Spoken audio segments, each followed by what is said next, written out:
and welcome to my channel or my VIP Kid classroom. If you are new to my channel, I'm Paige Howell.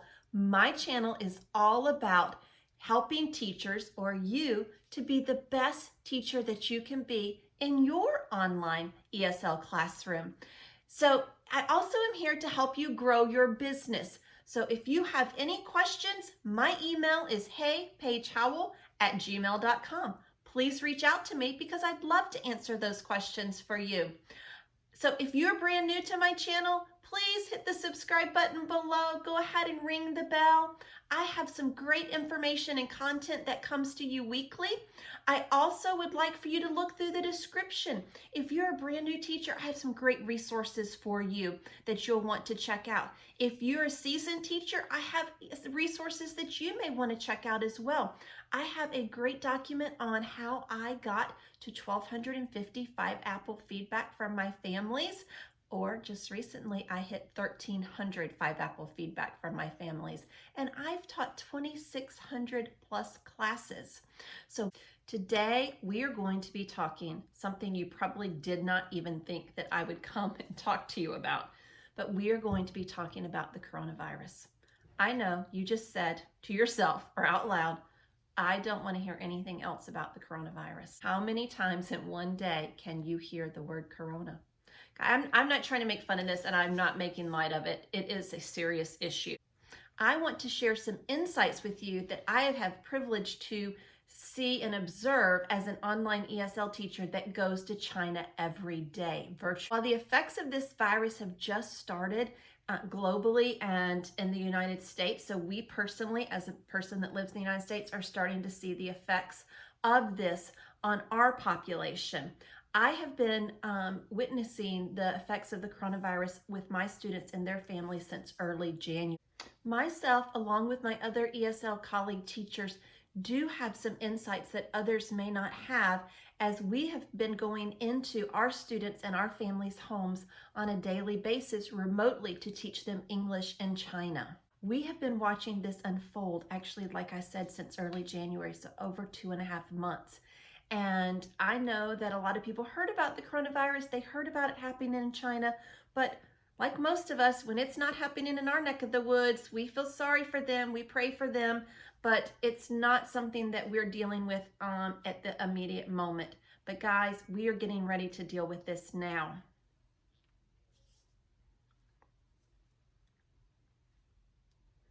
I'm going to share with you some of the insights that I have because I hope that it will better prepare you as the news of school closings come about, sporting events are being canceled, so that you will be able to better prepare yourself when these things do occur. And guys, I'm not an alarmist. I'm not here to make people scared. I'm just here to share with you what I've learned and some tips. Stay tuned because I'm going to share some tips at the end of what I have learned from my families that may help you if you actually get quarantined or your kids may not be able to go to school. I am not a doctor. I am teacher Linda for my VIP kids, and I am Paige Howell to everyone else. I'm teacher Linda, guys. I'll go on that tangent just a moment because my full name is Linda Page. And when I applied to work with VIP Kid, my teacher name immediately became Teacher Linda. And before I could get them to change it, I had regular students. So I became Teacher Linda in my classroom. But my friends call me Paige, so call me Paige. So some of the insights that I'm going to share with you today revolve around just the observations that I've been able to see in my family's homes. And I thought about this today. So actually, just today, I was teaching one of my regular students, and he showed me outside of his window. He lives in Beijing. Beijing is a city of over 20 million people. He showed me out of his window. It was 3 p.m. Beijing time on a Wednesday, a work day. Guys, there wasn't a single person outside his window. There wasn't a single moving car outside his window. Now, I do not know where he lives in Beijing, but what I do know is I did not see anybody. And I do know that I saw a park right across the street with no children playing. And I saw a store that looked like it was completely closed. And he has told me that he has only been out of his house one time in the last 2 months. I do want to say, though, is something that I do feel that the Chinese government did and did have the ability to do because they are a communist country was to really put actions in place to quarantine people as quickly as they could. As much as we do not want this to happen, it was a necessity, because I can't even imagine where we would be right now and how widespread this virus would be had the Chinese government not put their people on lockdown. And when I say lockdown, that means most of them can't leave their home. My students have told me they are given little tickets that give them access to leave their apartment a certain number of times a week, fully masked, to go get supplies. So the only things that are really open, they said, were grocery stores and pharmacies. Now, things are slowly starting to open back up in some areas, but not in your huge, large populated cities, because the risk of spreading is still so great. They are given these tickets. So my parent told me that she is allowed to go to the grocery store, and when she goes to the grocery store, her temperature is taken before she walks into the store. If you have a temperature, you are not allowed to go back in. You are sent back home, and you are quarantined in your home, and you do not get your tickets to leave. Your family is quarantined. They cannot leave. So guys, it's a little scary for them. And as you start to hear, and your kids start to hear more about this, they may be get a little frightened. So take a moment and just talk with them about it, especially your younger kids that may not fully understand really and be able to process what is happening.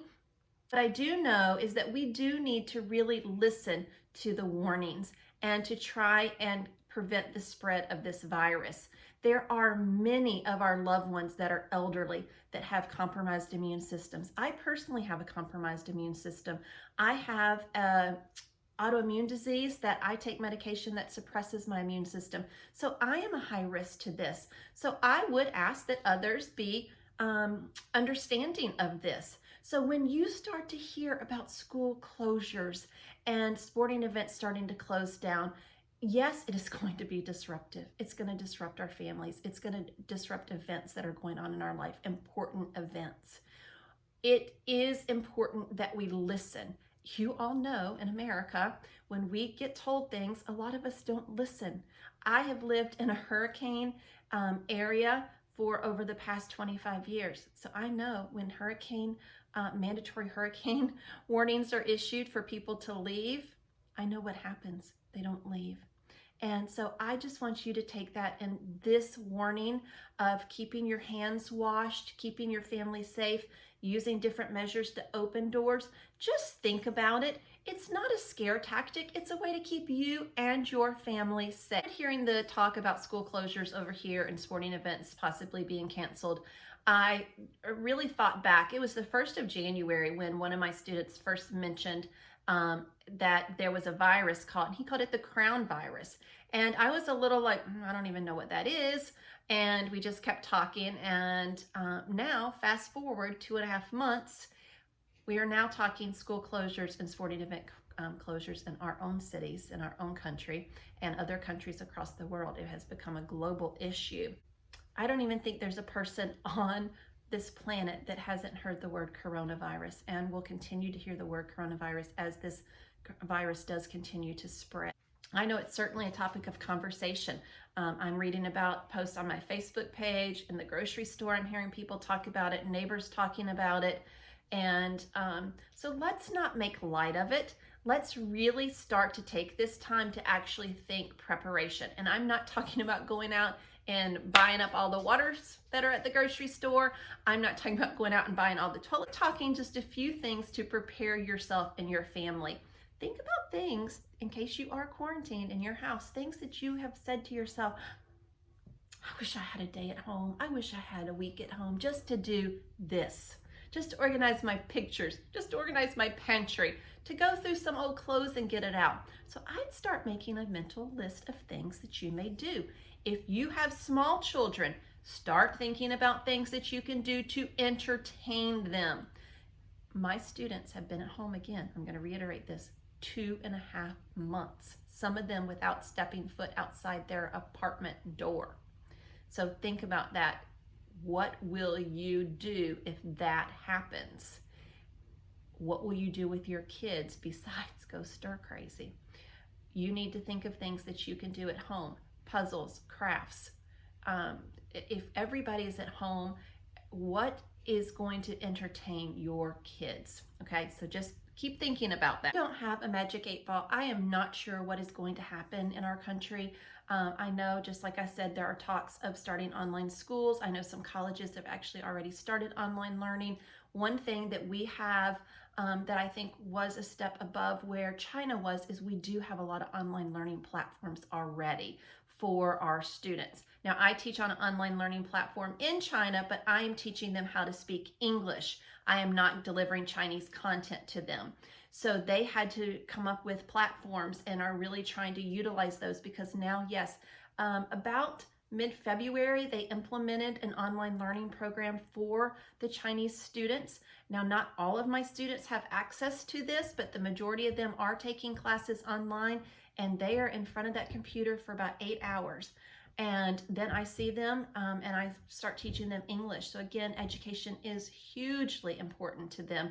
And actually, my number of classes picked up greatly since they have been stuck at home, so that they can continue their education. You may want to pick up some extra books for your kids so that they can do some reading while they're at home. You may want to pick up some more arts and crafts and have that available for your kids to do at home. So start thinking about different things that you can do if by chance your kids' schools are closed. If your kids' schools are closed and you are working, what are you going to do? That is another thing that these Chinese families have had to face. Now, I will say the majority of my families have also been at home. Yes, they have not been at work. What does that mean? That means that an economic issue is starting to occur. And unfortunately, we saw the start of that in our stock market on Monday. They have not gone to work. Several of my parents this week have discussed with me that they are trickling back to work. So goods and services that we typically get from China are not being made or have not been being made. So that cycle is going to have to catch back. So guys, I mentioned in the beginning some of the tips that I was going to share. Those tips really are keep your hands washed. My students told me they were required to wash their hands at least 2 minutes several times a day. That was before the actual quarantine took place. So be very generous in washing your hands, getting your kids to wash your hands. Touching your face is a big thing. I am a big face toucher. So try to prevent touching your face when you do go out. Do use precautions. Do try and, touch things with your elbow if you're hitting an elevator, or if you are opening a door, maybe use part of your shirt to open that. These are just things, guys, to protect yourself.